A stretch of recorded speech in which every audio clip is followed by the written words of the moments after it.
Karibu Governor Hassan Ali Joho.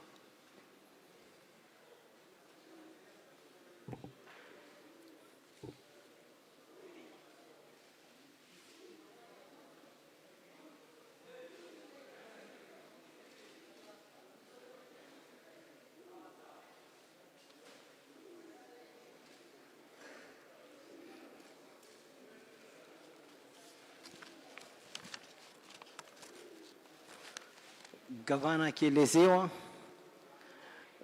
misaada yote iliyoletwa hapa na supervisor ambaye kwamba anasimamia hili go down.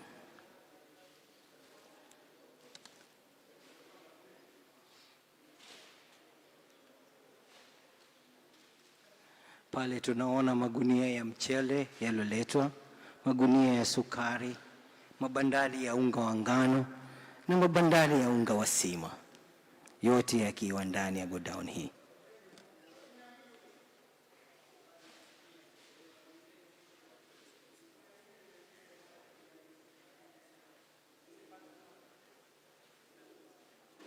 Halima.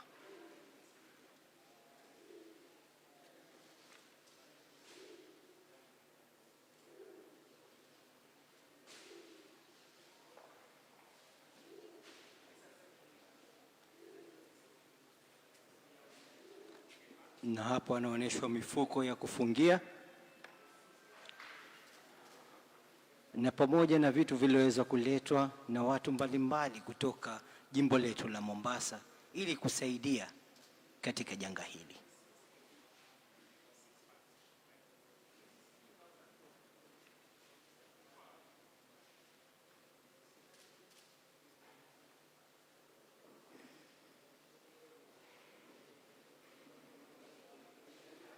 Gavana akifuatana pamoja na County Commissioner wa Mombasa Bwana Gilbert Kitio, pamoja na Deputy Governor, pamoja na County Secretary wa Mombasa County.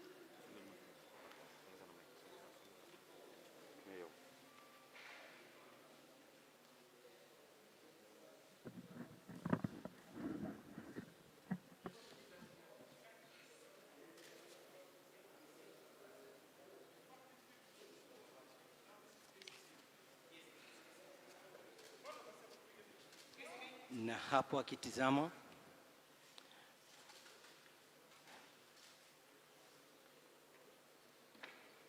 maboksi ya mafuta ya kupikia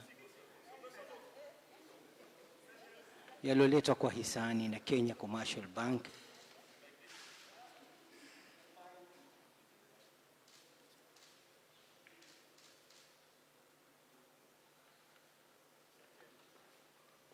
Asante sana Gavana. Karibu.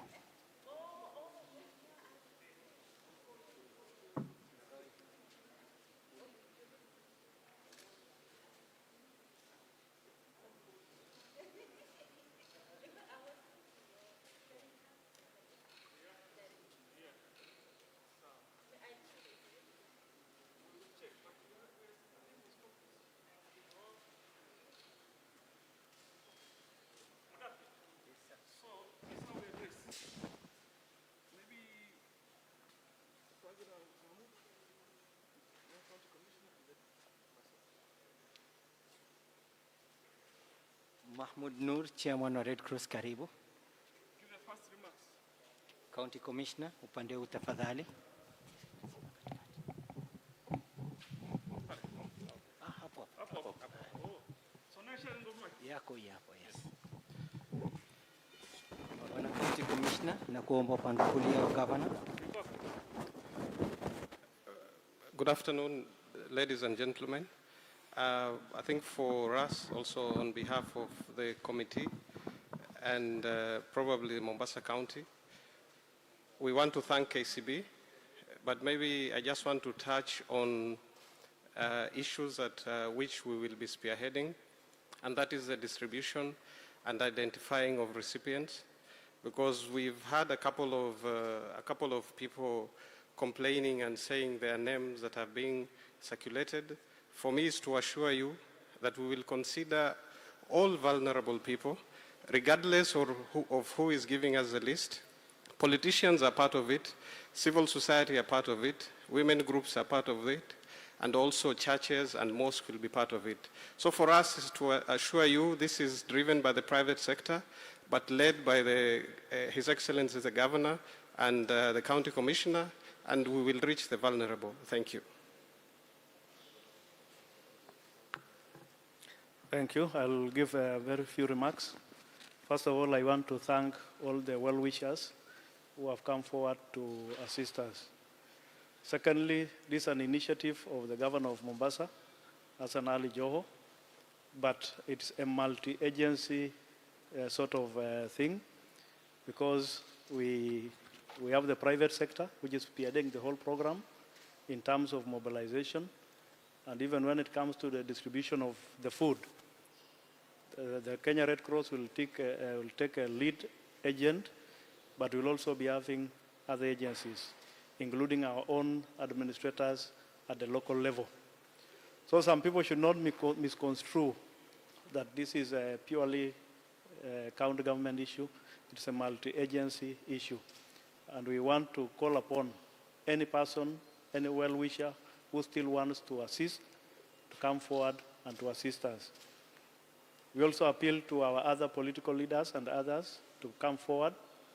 Let them look for resources either within their kitties or from their friends, so that it can assist us to build on it. I also want to talk to our people of Mombasa. Please, all these efforts are gearing towards mitigating the effects of COVID-19. And the most important thing we should do is to protect ourselves from this scourge. Those of us who do not have a lot of business in town, please let us not go and crowd in town. Let us remain at home. We have seen a lot of idlers in town. People who are chatting, nakula miraa, and all that. We want people to come to town only for business, very briefly, and they go back home. This is a very serious thing, and we should take it very seriously. Kwa lugha ya Kiswahili, tunaomba kwamba wale ambao hawana shughuli nyingi mjini wasije wakajikusanya pale mjini na kuweka umati ambayo itasaidia hii ugonjwa kusambaa, wabakia nyumbani. Na kama ni lazima mtu aje mjini, aje dakika kidogo na aondoke arudi nyumbani. Mimi nataka kusema kwamba tukienda mbele tutaanza kuwa strict kwa wale watu ambao wanajikusanya mjini hata wakati wa mchana. Ili tuwe tuna wale watu ambao wako na majukumu fulani wanakuja mjini na kuondoka mara moja. Lakini kufikia mahali tuko, tunashukuru wale wametii hiyo amri. Kwa hivyo kwa mara nyingine tunashukuru wahisani na wengine, na bado tunawaomba tafadhali tushirikiane, tuweke hizi chakula on standby ili iweze kusaidia watu wetu. Asante kwa hayo. Asante, County Commissioner. First of all, let me begin from where you have left and reiterate on the message. Please, we ask of you, maybe you need to understand what essential means to all of us. So before you leave your house, we have seen gatherings still are continuing. So the message that we want to send across, please leave your house today or tomorrow or whatever day, during the day, for a specific purpose. And that really, if you have to leave your house. But otherwise, if you have nothing to do out there, the message is simple. Please stay at home. It may be painful today. We may suffer a little bit today, but we must look long term. What are our objectives and how we are able to achieve them? The message is very simple. It's better we cry a little bit today and laugh forever thereafter. Sijui kama tuko pamoja, tusitake kucheka sasa, tulie kesho. Afadhali tulie kidogo leo, tucheke tena baadaye. So please, we want to re-emphasize on our point. The solution to this is for you to stay at home. It is to stay at home. This pandemic, we continue to tell you, it is real. Some of us get surprised when we see people in town, operating normally, like there's absolutely nothing wrong. Some who even have the audacity to even want to argue that they can never get corona. Let me assure you, this thing is real. So we will continue passing the message. Please, please stay at home, stay safe, take care of your family, take care of yourself, and most importantly, take care of our country, because nobody will do it for us. We have to do it our own selves. So we are here today as a committee to inspect. We had announced that we're looking for Kenyans of goodwill to step forward and assist us in preparation. In case situation worsens, then we have to force people to stay at home. We must find ways that together and collectively, like the way my co-chair has said here, it's a multi-agency initiative. It's a private sector initiative. It's a county initiative. This is the moment that everybody counts. What you do today here will count forever. And I'm grateful that we've had cases where some people walk into this warehouse with as little as 1 bag of rice or 1 bag of maize to pass on the contribution. This is not the time where we all look at our bank accounts and count how many zeros are there. This is the time to give. There can never be a better time to give than today. We are our brother's keeper. We have to look after our neighbors. We have to ensure when we have, they also should have. So we are here today to appreciate and acknowledge what we have received so far. Because we had promised it's going to be a transparent process. It's going to be an accountable, a process that will stand the test of time. So we want to announce what we have received so far.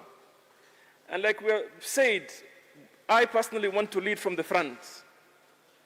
So our announcement is that our foundation, the Hassan Joho Foundation, began by contributing 5 million shillings, which has been given to the committee.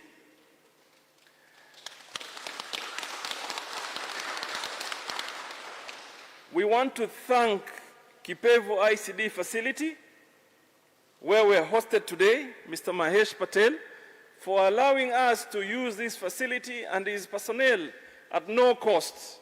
We want to say thank you, and we appreciate truly your good gesture. We want to thank Hasu of Mombasa Cement. He has contributed 5 million shillings. We also want to thank Mr. Iqbal Bayusuf, who has contributed 2.5 million shillings. We want to thank Hakim Zubedi, who has contributed 1 million shillings. We want to thank Superloaf for their 1 million shillings contribution. We want to thank Crown Petroleum for 1 million shillings. Sonara Buddha, 1 million shillings. Twaha Zubedi, 2 million shillings. KCB Foundation for the oil that you have brought to us. Thank you very much. Even though we have told them we still need more from them. So we'll slowly speak to them. We want to thank my brother, Dr. Samir, Pharmacon Limited, who has contributed 1 million paracetamol tablets that shall be put into the packages eventually we want to distribute. And we're also here to receive donation from Maina Njenga advocates. I'm told they're here and they've brought forward their contribution. Let me assure you, our Creator is watching us today. And our prayer is that whatever you give us now, may you be blessed to earn 10, 100 times or 1,000 times more. And we are assured that God shall pay you for your good deeds today that will count a long way in saving the lives of the people of Mombasa. Can we, first of all, give them gloves? You know, we should practice the standards that we are preaching, isn't it? Sanitize them properly, and then we'll announce their contribution. But there's many that have come forward, so that you know. The Bohora community, they have not only provided support, but leadership and participation, even though their policy does not allow us to mention exactly what they're doing for us. But so that you know, they have committed their time, their resources, and they're here with us. Each one of us is playing an important role. And civil society, Red Cross and other civil society groups. Let me tell you, politics aside, we're saying nobody should ever imagine that we can do this for fame. There's no time for fame today. What we want to be able to achieve is to save lives. That is the most important mission during this journey. I have had so many debates. I had people saying, oh, by the time we finish, we'll be economically down. Let me tell you, what I have learned over the period is that economies do go down. They do. And the economies do recover. They do recover. It was just 2008. The global crunch, every country, every business lost a lot of money. But within a short period of time, we were able to recover. I want to ask a question, the question that I pose to all of us. Show me a life that has been lost and then recovered. So that you can debate around what to lose today or what to gain. Show me one life that has been lost and then recovered. If you ask for stories about economies that have been lost or have gone down and then recovered, there are million stories. People who came from nothing to riches, riches to poverty, and then poverty back to riches, and like that. There are millions of stories of such nature. But I have never heard anywhere or never read anywhere of a story that a life once lost, it can be recovered. I have never heard. So this calls on all of us to be responsible citizens, to abide by what is stipulated by the national government, by the county governments, and ourselves. We must take responsibility.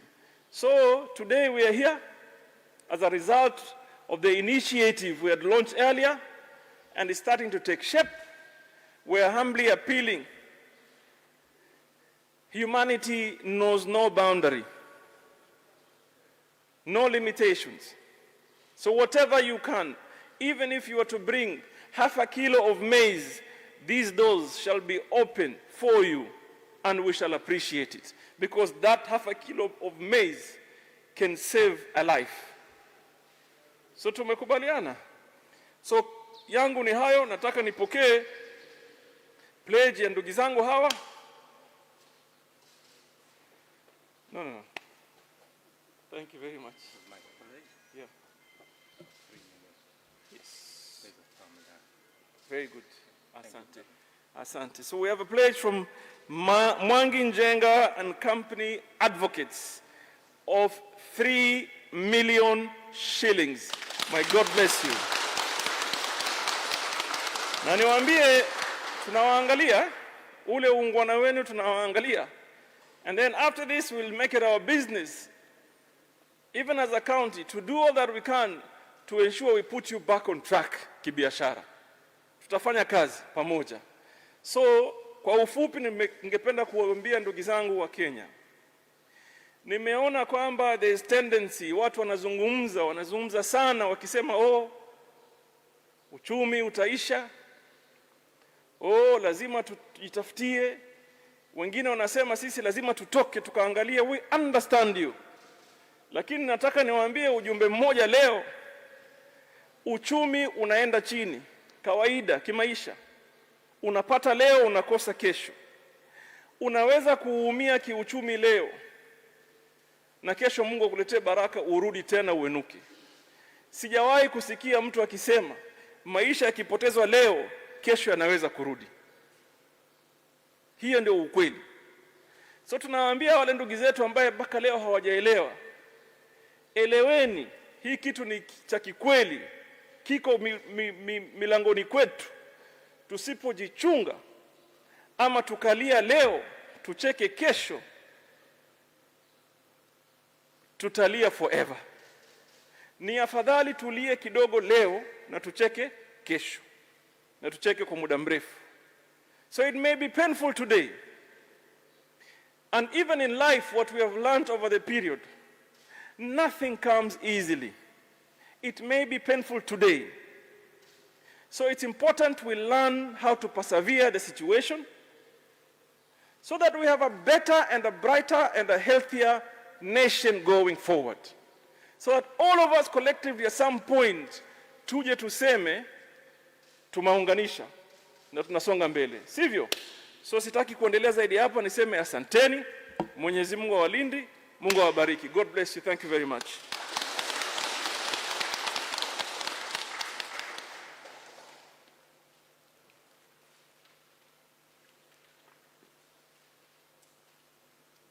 Asanteni sana ndugu zangu. Mkae nyumbani.